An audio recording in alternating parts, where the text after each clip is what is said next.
What's up? This is Anthony with Trigger Warning Conjugate. Okay, so the last video I did was about powerlifting equipment and geared lifting and sort of the ins and outs of the pieces of equipment. This video, what I wanted to do was something that could be applied to raw lifting. So that's what I'm going to be doing with the channel, where it can kind of be used for both geared lifters and raw lifters. So there's a lot of different ways that you can wrap your knees. There's tons of different videos on that. So what I wanted to do with this video was show you how to self-wrap.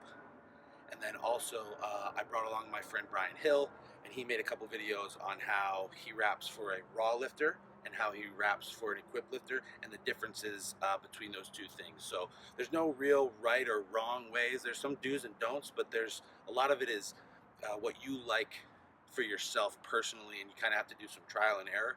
So I wanted to show you was a couple of different ways you could do it, a couple different things you could try. And kind of give you some options. So if you have any questions, drop them in the comments or shoot us a message. Okay, so right here is a pretty standard self wrap. Start about mid thigh, and you wrap the first rotation over the end of the knee wrap, bring it down, covering about a third of the knee wrap as you come down. A big thing to notice here is I'm pulling it tight when I come under and then laying it across over so I don't move my kneecap. And then on the way up, just sort of go on a diagonal upwards. When you get to the end, grab the end and stuff it under the last rotation. So that's one way to do it. Another way to do it is to start about mid-thigh again and leave, I don't know, maybe 5 inches of the knee wrap dangling on the first rotation. Start working your way down. Notice I'm going outwards. You never want to wrap your knee to the inside, and you want to have your foot flexed up like that so everything is tight. And then when you come up, you can just make a nice X pattern. It's just another way to do it. Some people like it, some people don't. Bring it up, and then you can tie it like a bow tie on the top, always on the top of your knee. So those are the two very simple ways to do a self-wrap. I always like to start by chalking my leg up, usually because I warm up with knee sleeves and my leg gets all sweaty. It just gives the gripper wraps a little more to grab onto. So wherever the wrap's going to be, I usually just chalk it up and dry it out a little bit.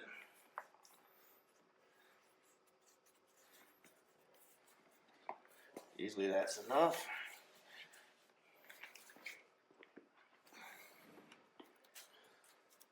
What I'll do is I'll start the wrap about a wrap length below the knee, and I'll actually pull all the stretch I can out of it, because as a raw lifter, I want every inch of wrap I can get. It's my only piece of equipment. So he'll go one, come up a half every revolution.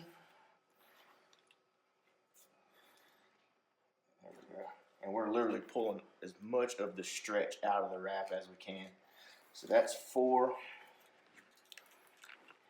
I like for it to get up on the quad a little bit. I feel like it gives me a little bit more knee stability than some people like to go.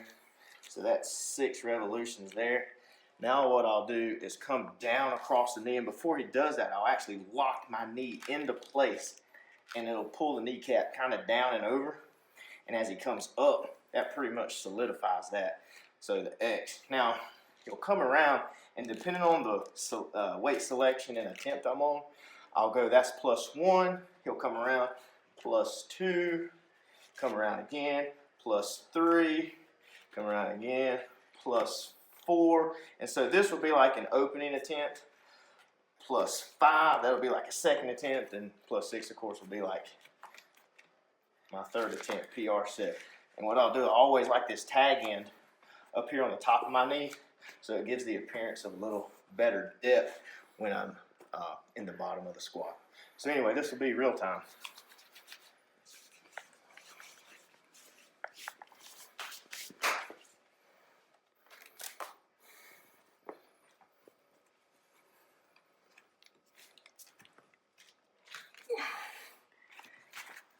I'll usually help Brian along and anybody that's wrapping my knees by counting 2, 3. Also, if they drop the wrap, I'm pretty much got it solidified here, so it's not going to undo itself. 4, 5,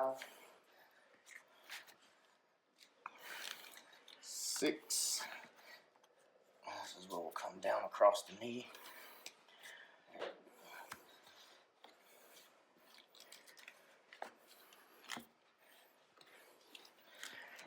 1,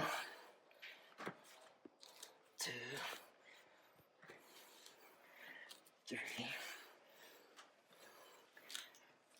4, and tie this one. Just like that.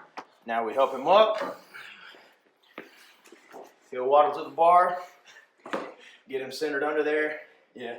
Performs a squat. And with this type of wrap, after he's done with his squat, the only way to get it off is just grab the slack right here, pull it out, feed the wrap back through. The lifter can normally do it by doing this, and it pops right out. It's not as easy as the way Brian does it with the bow, but it works.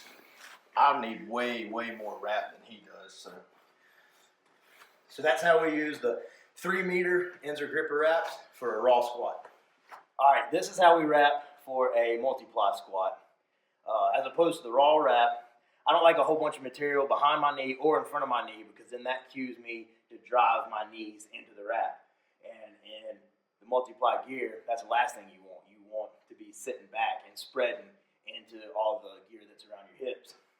So for me, the main thing is I like a lot of coverage. I like to come up high on the quad. I don't want to be down here on the calf, because then my feet fall asleep before I get to the bar after I get my straps and my belt set. So we start up high, we go down, we come back up, and we tie in a bow tie. And also, opposed to the raw wrap, I don't start with my knee locked or my quad flexed. I just have my leg relaxed.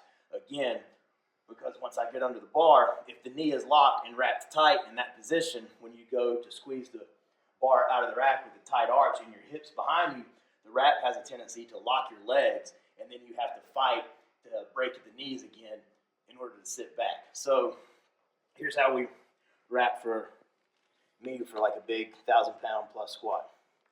Start up high, bend the quad down, and now he just goes, on his way down, he just basically overlaps this first line. And we go down about 4 revolutions just below the kneecap, stopping at the calf. And then on the way back up, now is when he really starts cranking down. And he usually likes to go 4 down and then 6 revolutions up. And then we tie with a bow tie technique, where just like that. And then again, this one, he'll start at the top, wrapping to the outside. So this is going the opposite direction of this one.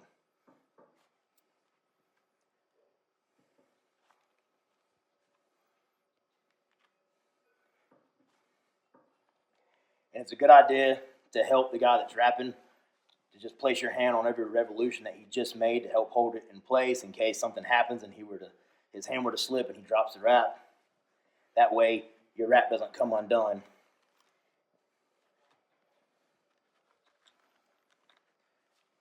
Crank the 6th one down and tie.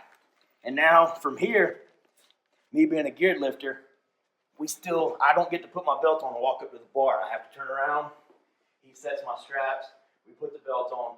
Then I waddle up to the bar. So that is why I don't like such a tight wrap, because there's a good minute to a minute and a half before I actually get to the bar. And once I finally get the squat done, last thing I want is a bunch of people running up to me trying to pop my wraps off. So the benefit of this technique is I just grab that, pop it, and it comes off all by myself. And I can let the blood come out of my head and get my senses back before my training partners come running up to me to take my wraps off and get my straps off and all that stuff. So that's how we wrap for 1,000-pound plus multiply squats using the Inzer 3-meter gripper. All right, so that's all we got. I hope this was informative. I hope you guys learned something. If you have any questions, don't hesitate to reach out. Thank you for tuning in.